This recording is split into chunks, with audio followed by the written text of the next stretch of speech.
Thanks for the pictures. Thanks for being patient too. Yeah, I know sometimes the emails end up in spam, but I'm glad you found it. I'm glad you sent the pictures, and I'll try and give you some thoughts and some ideas of what you could do here. I love the look of your house. I love the brick. That's what landscape lighting was designed for, is to really showcase and feature homes like this. So I think this could be a fun project. I think the way I would probably do this is in the front. I really want you to spend some time focusing on all the nice brickwork, and the way that I would do that is I would use a lot of accent lighting.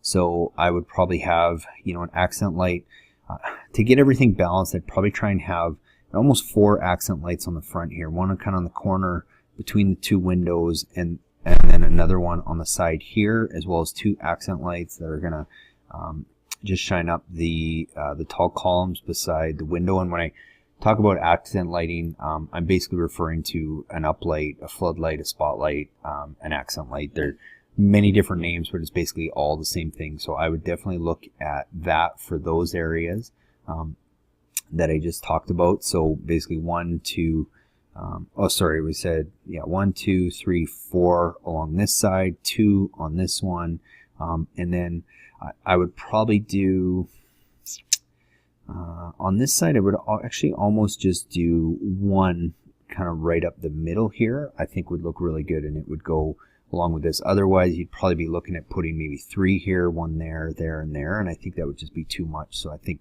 1 up the center would look really good. So I'd probably focus on that. So 4, 5, 6, 7 uplights, and then I would probably try and scatter a little bit of path and garden lighting, so something like this in between, just to help light up the walkway a bit. And the way I would place those though is, if you've got an accent light here and here, I would probably try and do the pathway light kind of in the middle under the window here to light the walkway. So maybe 1, 2, 3, and then same thing over here. You spread it out. I think here it's not as big of an issue because it's a little bit further away, but maybe another 1 in here and another couple over here, and then again over here, because we're not doing this one. I think you could have one relatively close and then another one a little bit further out. So a few path lights I think would look great as well.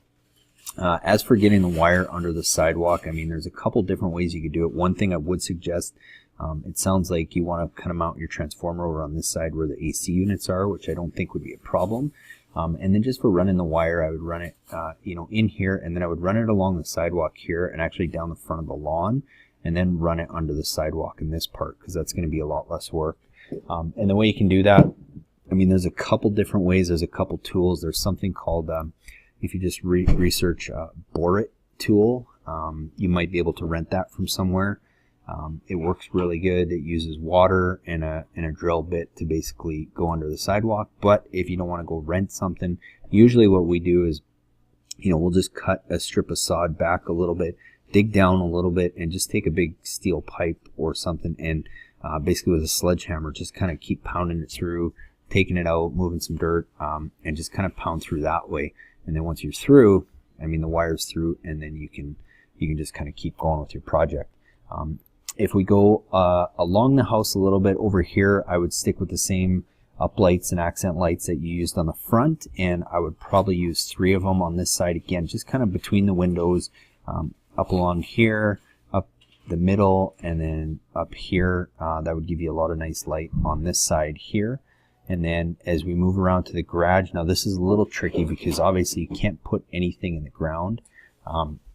If this was a shrub that you wanted to put another accent light on, wouldn't be a bad idea. If you think there's enough there to accent, the other option would be, again, just to get a path light over on this side, just to kind of collaborate with the ones you have on this side. But something interesting you could do here is, if you want to try and light this area, what I might consider doing is actually, if you're brave enough and you don't mind heights, because you can't get anything kind of in the concrete here, I might consider running the wire actually up the eaves trough and down the eaves trough up to the peak here. And there's actually gutter mounts where you could mount like a wash light. So a wash light is it's basically this kind of idea. It's just it's a lot wider spread of a light, so you could mount one of those up here and really have it do a good job of shining down on these areas. So just a thought, but have a look at the video. Let me know what you think, and if you need, we can kind of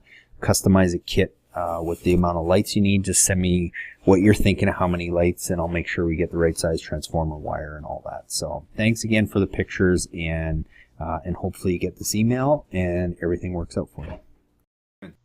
Thanks again for watching, guys, as we show you how to easily install low voltage landscape lighting. So there's various different lights you can look at. The most popular is easily the uplight, accent light, or bullet light, often used to highlight different trees and features in your yard. Another very popular light is a wash light, often used to highlight the fronts of homes and beautiful stonework.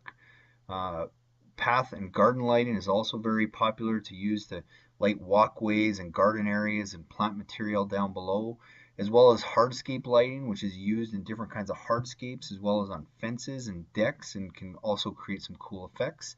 And a great way to see what looks good is just to take a flashlight or any kind of light around at night, shine it on a few of those features, and really see what looks good and where you're going to position those lights.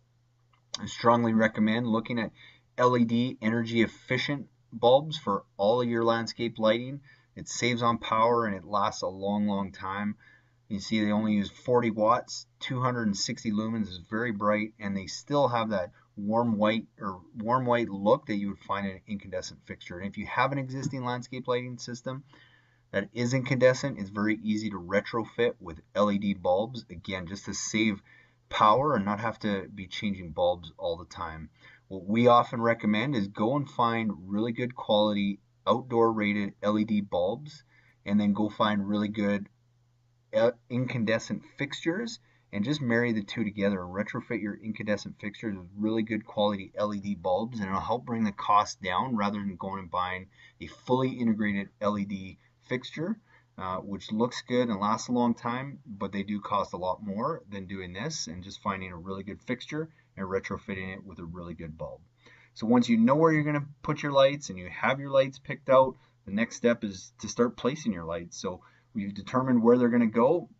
Start by digging just a small hole and just preliminarily placing your lights. I recommend using a rubber mallet so that you can really pound those ground stakes in and give them some good stability. Screw your light in afterwards so you can really get it in there. Make sure everything's level, and then from there you start laying out your wire once you got all your lights in place, and be sure to leave extra wire at every fixture just to give yourself some wiggle room. Connecting the lights is quite simple. When you make your splice in your wire, you'll have a wire going in and a wire going out for each connection, as well as your fixture wire, and at every light you're going to have two of those connections. I recommend a good waterproof connection, either a gel-filled snap block connector or these gel-filled DBRY connectors that come in two parts, that you have a moret that screws on and keeps the wires tight, and then the wire fills into a gel-filled tube that keeps the water out. So just be sure to make sure you're getting good waterproof connections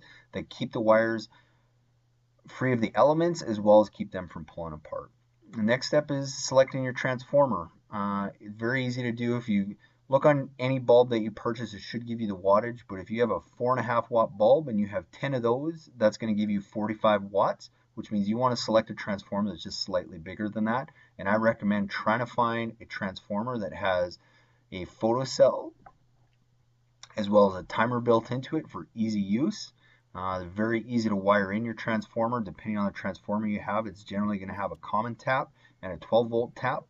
You just put one wire into each tap, screw them down tight, mount your transformer close to your GFCI receptacle so that you can get power, plug it in, turn it on, and go and make sure all your lights work before you start burying any wire. So once you've checked all your lights and everything works, you can start burying them. One thing I would recommend is looking at the Weon outdoor Wi-Fi switch. Is a great tool if you want to make your landscape lighting system totally smart and Wi-Fi operated.